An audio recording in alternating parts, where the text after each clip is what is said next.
Hey guys, ever wondered what makes us feel like a lion? What makes us feel the happiest? What makes us spread our wings the most?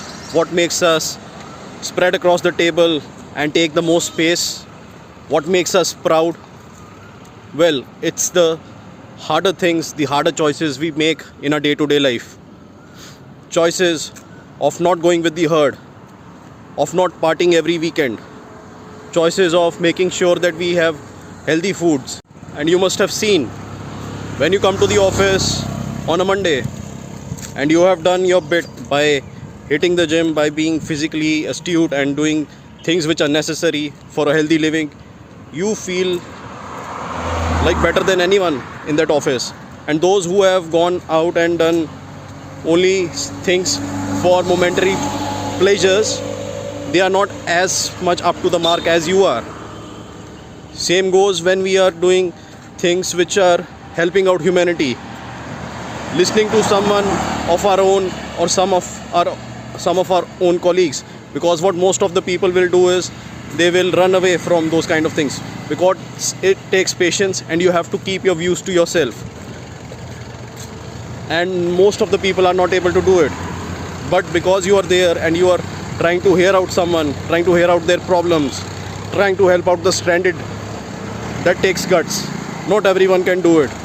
And we can see most of the world nowadays is selfish.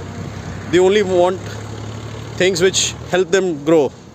Nothing on the sides which is of some help to the others is for them.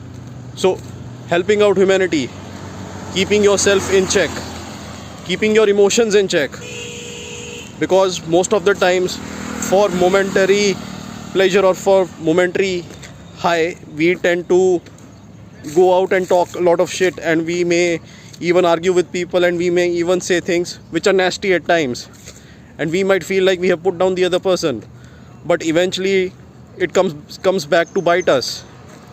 To stay quiet in those moments, to stay assured that no one can really do anything to you, and to be confident that you will be able to get through, brings the most satisfaction out of those situations. So basically, it's the decisions which are not so popular, the decisions which everyone lacks the guts to take, the decisions to go along, and the decisions to just be part of everything because for the sake of it, are not the ones which bring you the most satisfaction. It's the decisions where you consciously think what is right and what is wrong, and you consciously make sure that if you do this, you will have repercussions for that, and you consciously try to do things which are hard and which take guts and which you have to put your egos and embarrassments aside in order to do. You tend to do bring the most satisfaction. So yes, these are the few things, the only thing, doing hardships and doing hard tasks and making hard choices which will help you in the long run. Thanks for watching the video, and if you do like it, do like, subscribe and share. Thanks for watching.